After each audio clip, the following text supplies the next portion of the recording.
Alrighty, good evening. Jeff's with us, got 2 fingers poured, awesome. It's Friday night. Welcome to the man cave. Let's see, Tanya's going to help me out again tonight here. Let me see if I can bring her up with me. Tanya's going to help me keep up with some questions tonight, and let's see how that goes. I've just invited her on.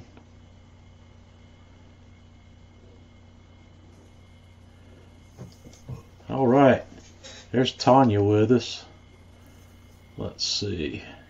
And Hemi. Oh, is Hemi over there? See? Let me see it. Yeah, Hemi's hiding out back there. I'm going to put you down small here for a little bit, Tanya. Tanya's my she's going to help me keep up with questions and things that are going on and make sure I don't miss anything. Tonight, we're trying something a little different. I am not streaming directly through Facebook like I've been doing in the past. I want to see how that goes and see if we still get... I have a feeling I'm going to lose a lot of viewers by not doing that, but we'll see what happens. Let's see, we got Paul, Penny, Russ is with us again tonight. Excellent. So it is Friday, and I'm going to start off with a drink like we always do, and I am going for the Jack Daniel's Single Barrel Select once again. That's in this lovely decanter that my mom gave me for Christmas. So we're going to have a couple of fingers of that. That stuff just smells amazing. It's really, really a beautiful whiskey. I had my hands on the Eagle Rare bottle tonight, and I put it back. I'm saving it. I don't know why. I guess I'm saving it because I know what I've got. It's probably all I'm going to have until I go to Kentucky. So, cheers. If you're having a drink with me tonight, let me know what you're having. Colin's having a Michelob.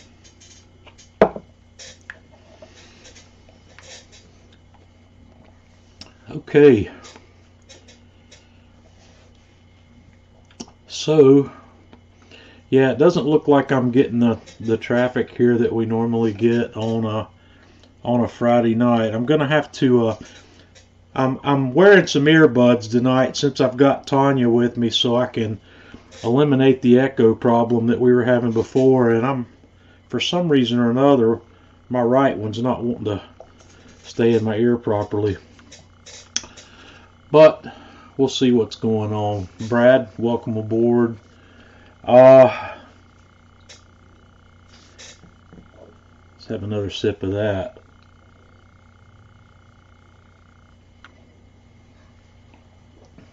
Hi, Randy. Welcome. I haven't tried the Woodford yet. Gorilla Glue for the earbud. Okay. That brings up something that rubbed me the wrong way this week. I saw some story somewhere. I don't remember where I saw it. Some girl, some Instagram genius, or some social media genius, decided that she was going to glue her wig on with Gorilla Glue instead of whatever it was she was supposed to use. She ended up in the emergency room getting it removed, and she's planning on suing Gorilla Glue. So, yeah. I don't know what kind of genius it takes to figure out that that was a bad decision. I really don't, but let me say this. The Gorilla Glue has a warning on it that tells you not to use it on your skin. And it's people like her that it's why we have those warnings. So if she didn't follow the warnings, I don't know what kind of legal case she's got against Gorilla Glue. Maybe there needs to be audibles. Maybe when you pick that thing up, it needs to speak to you and say, "Hey, dummy, this is not for use on your body. This is permanent." So yeah. But Kendall or Gary, yeah, I'm not going to use the Gorilla Glue. I saw a set of headphones that has piqued my interest. I may go to a full over-the-ear headphone one day for this project. We'll see. Yeah, Greg says you can't fix stupid. You can't. You just can't. It's not possible. So, I don't know. I feel sorry for the girl, but it also pisses me off that she thinks she's going to sue the company because she did that.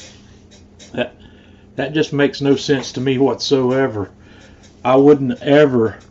I don't know. I was brought up in a different time. I guess I'm a Generation Xer, and I was raised by the baby boomer generation. And when you were raised by the baby boomer generation, I don't know, my parents, I don't think my parents really qualified. I don't know, they could.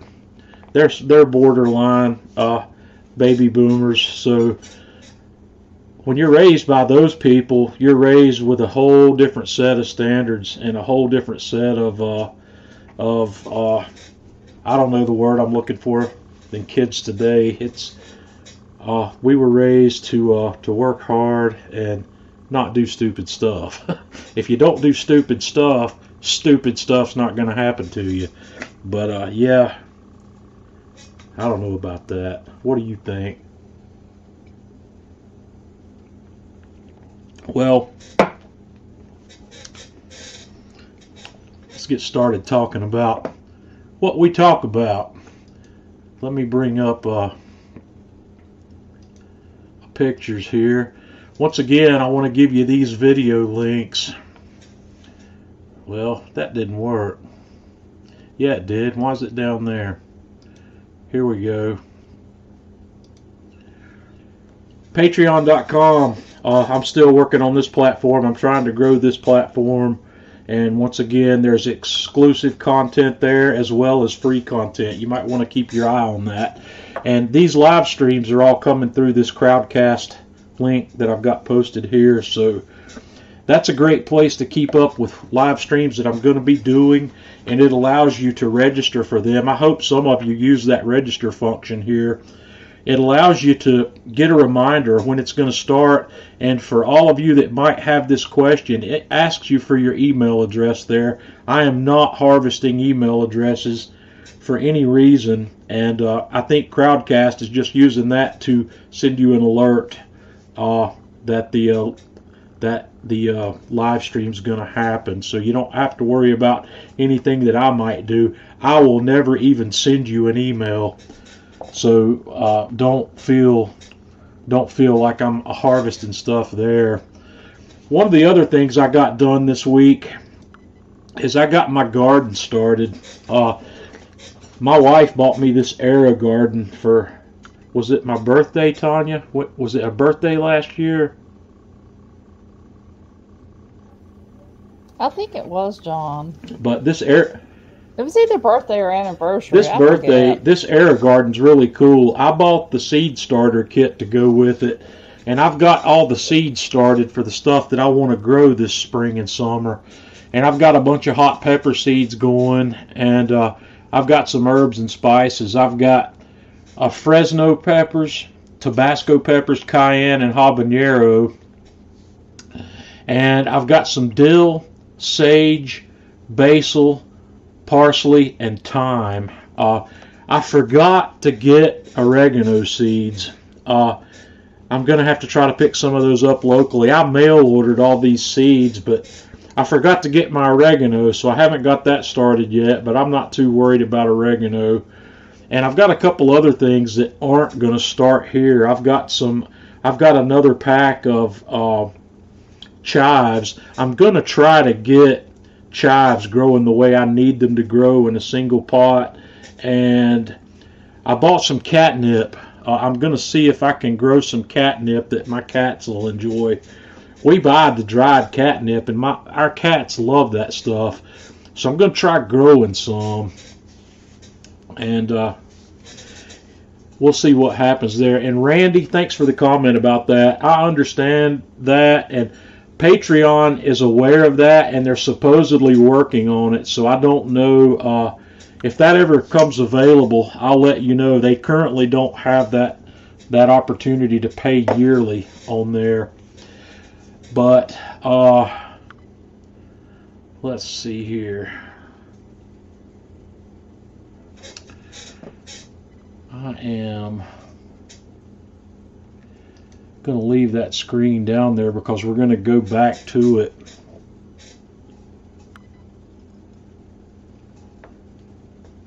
Tanya, what are you drinking tonight?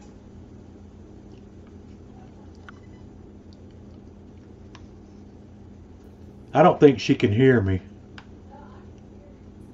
I can hear you. I just was experimenting to see if spacebar would toggle the microphone on and off. Okay. What are you drinking tonight? Well, have you not made a coffee up there? I have made coffee. And John, honey, I made full caffeinated coffee. I'm sorry. Well, that's your fault, your problem, not mine. I'll sleep well tonight. Okay. Yeah, but All my right. coffee does have just a skosh of amaretto. Oh, yeah? Okay. Yeah. Well, my cooking this week was a friggin' disaster. Oops. It was a disaster. I hope my mom wasn't listening because she's going to fuss because I said that. I'm sorry, Mom. Mom. Janice is on. I don't think she is either, but she'll watch the replay of it tomorrow. Okay.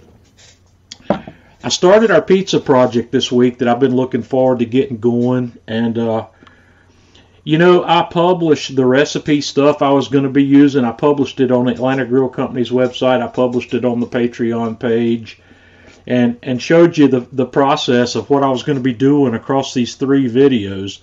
And I made the first pizza yesterday using that recipe, and I don't know what happened. I used a recipe that I should not have used from my pizza recipes for the way I was cooking. I have no... I don't understand why I did this. I know better, in other words.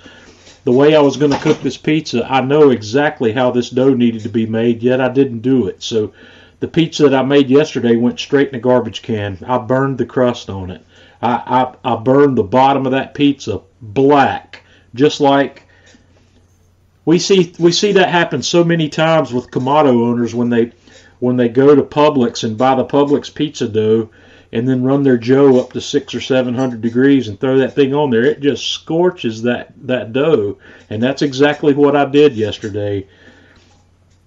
I didn't take a picture of the bottom of that pizza. I should have, because it's just another one of these examples where I could show you that I'm human and I make mistakes when I'm cooking as well.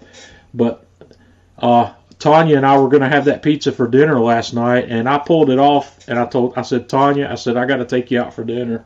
I said, this pizza's no good. I mean, it looked great on the top. It looked great on the top, yeah, but they always do. But when you look at the bottom of them and it's solid black, it's not worth eating. So I threw it away. But what I did wrong, I did 2 things that I wouldn't normally do. Number one, the first mistake I made was I used sugar in the dough. The second, I won't call this a mistake. I typically do use a little olive oil in it, but for this project I'm leaving that out as well. But I used a little olive oil and a little sugar. And what I do when I start making my dough, I take that lukewarm water, dissolve a little bit of sugar in it, put my yeast in there, and let that yeast bloom for 10 or 15 minutes before I go to the dough with it. And believe it or not, when you've got a 500-gram dough, 500 grams of flour in a dough, if you use 8 grams of sugar, which is what I did, in that 300 grams of water, just to get that yeast fired up really quickly, that's enough sugar to keep that pizza from cooking properly when you're cooking at these temperatures, and I ruined it. So I went back to the posts that I had made on Patreon and on Atlanta Grill Company, and I edited them to put the right recipe in there. So I made this again today and just went with the strict flour, water, salt, and yeast. And the pizza came out perfectly. So let's have a look here. I made my dough. I should have taken some pictures of just the ingredients, but this is the dough after I had risen it. I made this dough is made from 500 grams of flour, 300 grams of water, 10 grams of salt, and 5 grams of instant yeast. That's all that's here. So I dissolved that yeast in the water and then mixed the flour and salt together in a mixing bowl, and I kneaded it with the KitchenAid for about 8 minutes. And then I covered it up and let it rise for an hour till it doubled up nicely.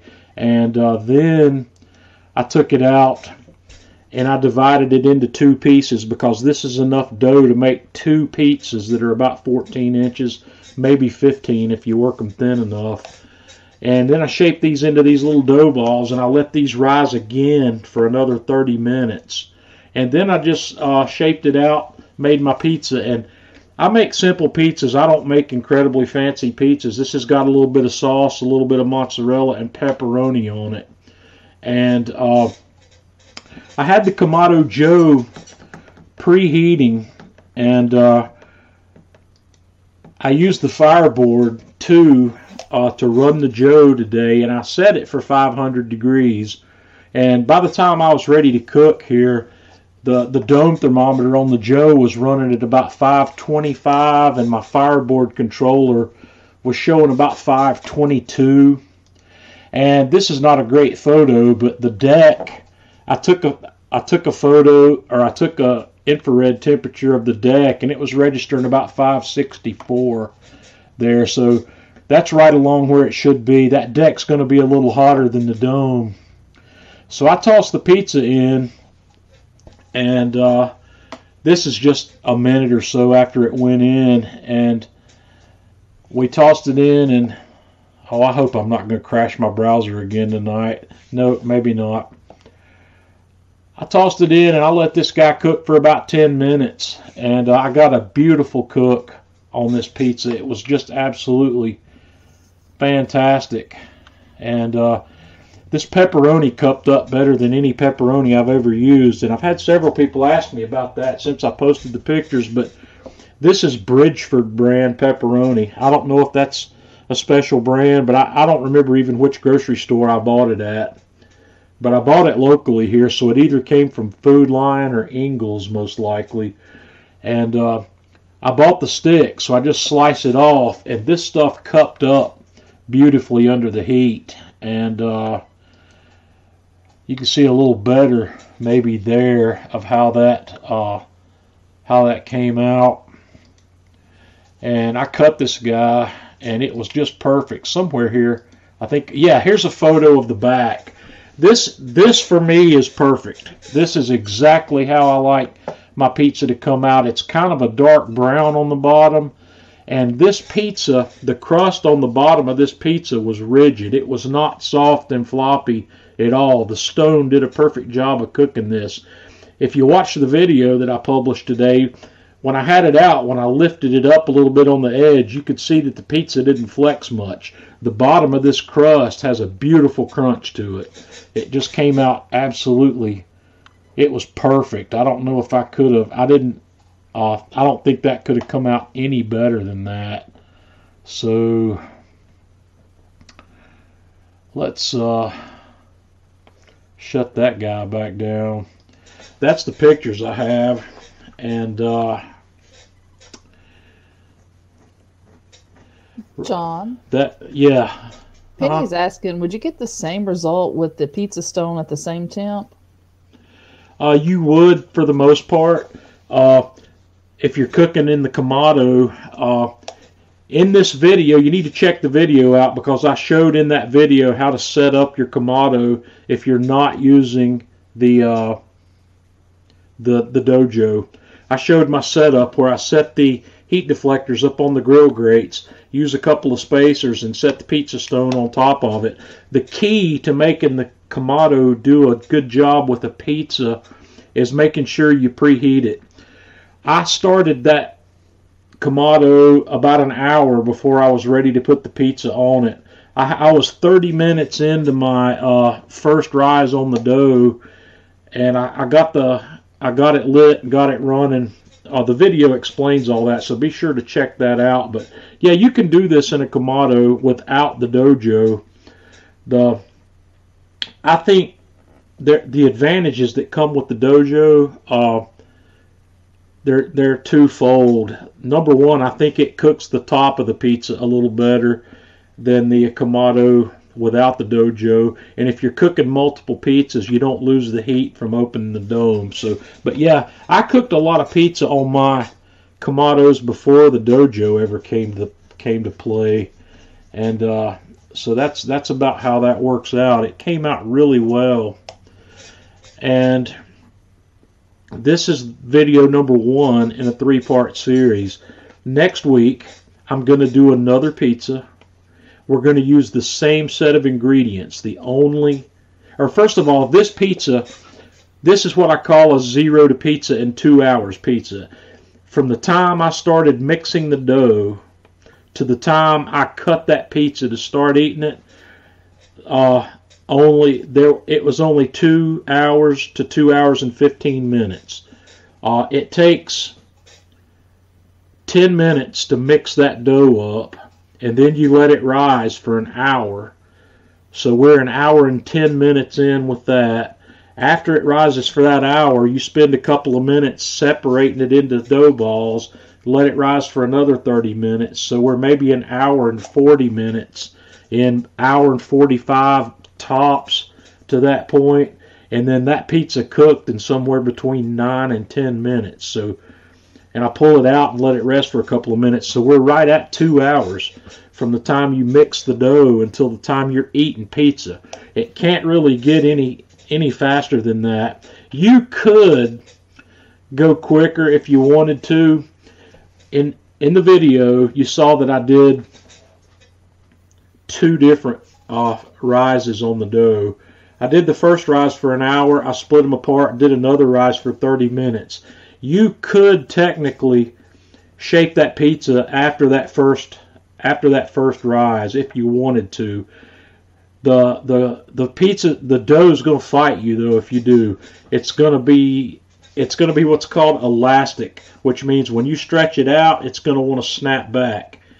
And that's not uncommon, but that second rise lets that gluten relax a little bit more, and it makes it a little bit easier to shape that pizza the way you want it. If you ever come across a pizza crust that's doing that, all you've got to do is just do the best you can and then let it sit for 10 minutes. Go back to it 10 minutes later and it's going to loosen up. It will relax again, and that second rise eliminates that, and it also helps the flavor develop even just a little bit more. But the next pizza we're going to use the same set of ingredients, but instead of using 5 grams of yeast, we're going to use 1.5 grams of yeast, and we're going to do a 24-hour ferment.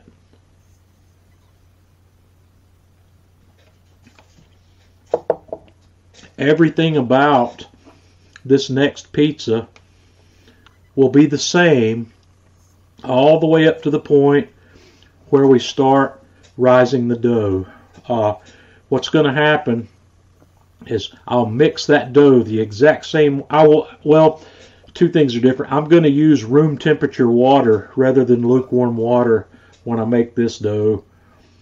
But everything else is going to be the same. I'm going to knead it for about 8 minutes in the KitchenAid. I'm going to take it out.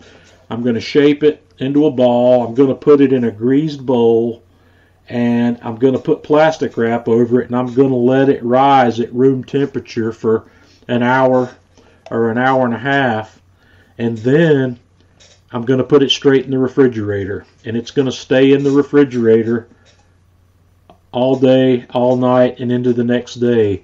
And I'm going to pull it out of the refrigerator about 4 hours before I want to cook pizza that next day.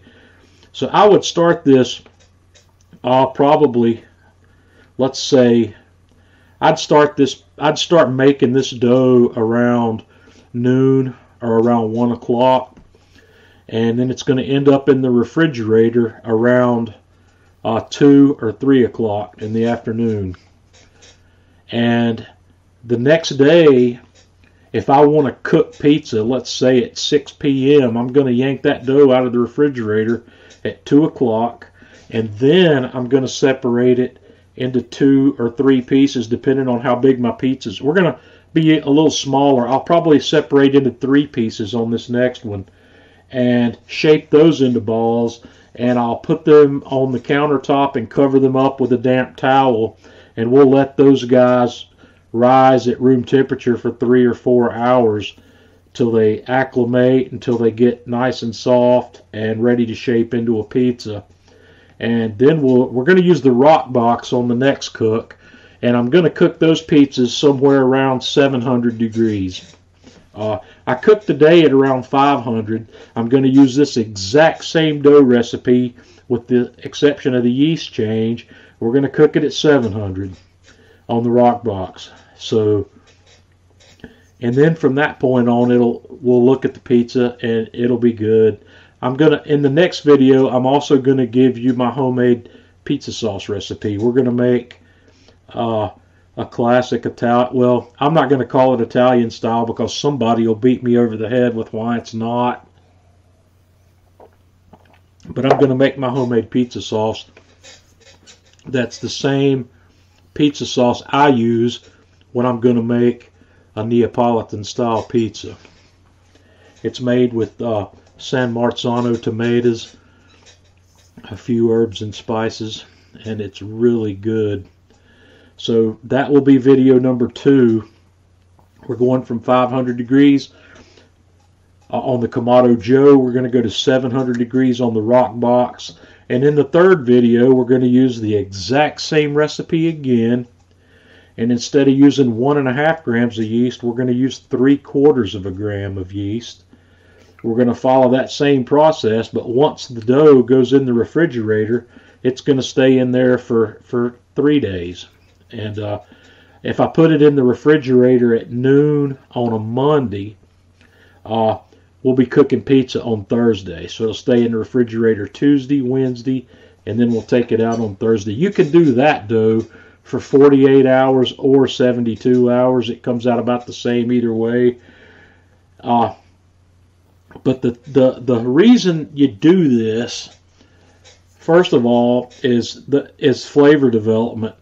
The flavor of these doughs is a lot nicer, and it's a lot more earthy, and I don't really know how to describe this flavor, but what happens, you're using less yeast and more time, and this yeast propagates during this process of fermentation, so it grows into a larger quantity of yeast, but when it's fermenting and doing its thing at cooler temperatures, the flavors that it produces are different, and they're really nice.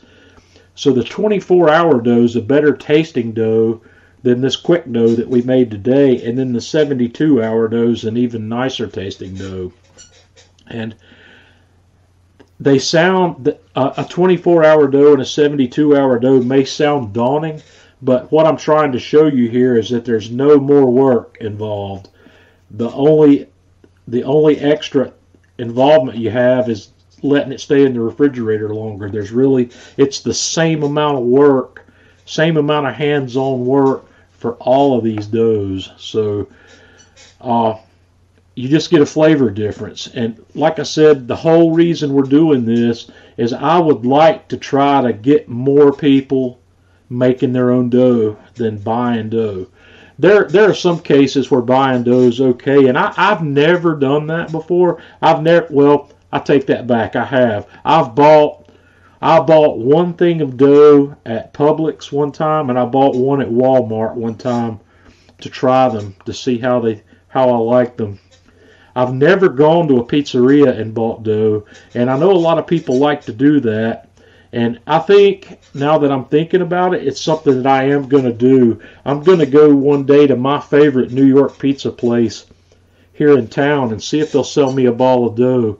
I've never asked them, but they have, in my opinion, pizza that's every bit as good as any I've ever bought in New York City. And I might just see if I can buy some of their dough and try that. I know they won't give you the recipe. They just don't do that. But I've got recipes for New York pizza dough. There's several great pizza books out there. And next week, when we come back to the live stream here and we're talking about pizza some more, I'll have the books set out here that I like to recommend if you want to read about pizza. There's some great stuff out there, but that's where we are on. That's where I am on pizza. That's the only cooking I did this week for social media was that. Let's see. How are we doing John, here? we're having a little bit of issue with the video, so I'm going to turn my video off and see if that helps improve yours. Okay. All right. I don't know. It looks okay on my side. Mm-hmm. So I can't tell what the stream looks like because all I'm seeing is what my camera's feeding to the screen. Well, it's been a little bit grainy. We definitely can't see your handsome face as well. Well, then I don't know what to do. I don't. These people, I've upgraded the hardware, so the problem is not on my end as far as hardware is concerned. Well, somebody tell me if I just need to shut down or if I need to keep going. I don't know if it's unusable or not because I can't see the stream. Well, you kind of look like you're in watercolor, and Penny and Jeff say keep going, and I'm with them on that. We'll just pretend that we're using a video filter where you kind of look like you've been rendered with artistic. Well, I will get back with Crowdcast and find out see if they can tell me any more, because this is not acceptable. I'm spending an awful lot of money to be able to use this site, and I'm disappointed. If last week we didn't seem to have any problems until the very end, it got a little grainy, so I'm not sure what might have been going on. But anyway, that's all I did cooking wise this week. It could be my internet. I can only get 100 megabits down and 10 megabit up here, but the Crowdcast people told me if that's working, that should be more than enough to do what we're doing here, because we're only dealing with a 720p stream here. This Crowdcast doesn't do 1080p even. John, Randy has a question for you about steak. Who? His wife, who is obviously fabulous, likes her steak well done as well, and he likes his rare. Since we have that situation here at the house, could you give him some advice on how to handle that situation? Yeah. I cook medium rare for myself, and I cook well done for my wife. But what I do when we're having steak is I put hers on first. Her steak takes... I cook both the steaks the same way. I don't do this reverse sear. That's not my favorite way to cook a steak. I usually cook on the soapstone, and everybody's saying that your video's clear and mine's not. So let me. Well, do you have your HD toggled on or off? It's on. Okay.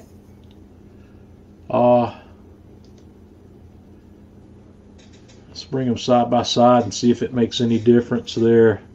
So, but I do the sear first. I'll put Tanya's steak on. This is also considering that our steaks are the same thickness. I get my soapstone up to 500 to 550, and I put the steak on and I give it a sear for about Yeah. See, now I don't know what that is. I don't know.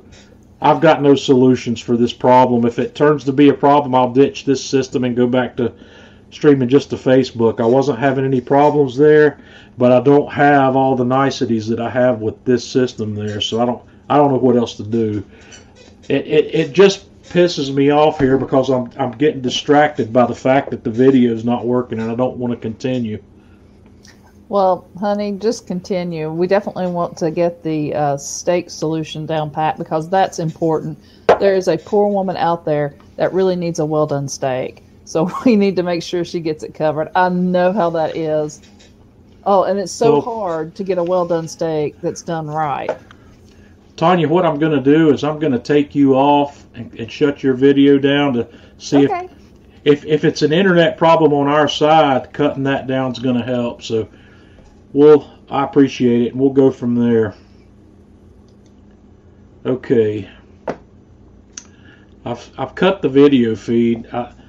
I took Tanya off the stream, so hopefully if there's a bandwidth issue, that'll help with it. But anyway, I sear the steak.